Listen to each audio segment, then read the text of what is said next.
हम साथ चले तो जीतेंगे, हाथ में हाथ चले तो जीतेंगे,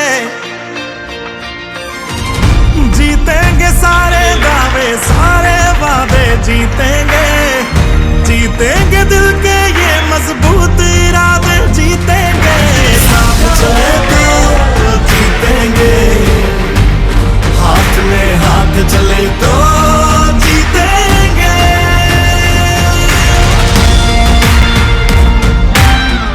আজকে সত্যি একটা স্পেশাল ডে, যেখানে আমাদের সবার প্রিয় ম্যাডাম ফাল্গুনি ম্যাডাম 1,25,000-এর স্কুটি অ্যাচিভ করলো।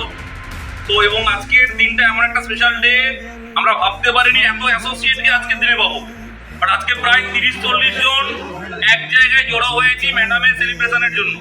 তো আমি আশা করছি যারা যারা আজকে জামাই ষষ্ঠীটাকে উপেক্ষা করে ম্যাডামের সেলিব্রেশনের জন্য উপস্থিত হয়েছে, সামনের 6 মাসের মধ্যে প্রত্যেকেই একটা স্কুটি অ্যাচিভ করবে।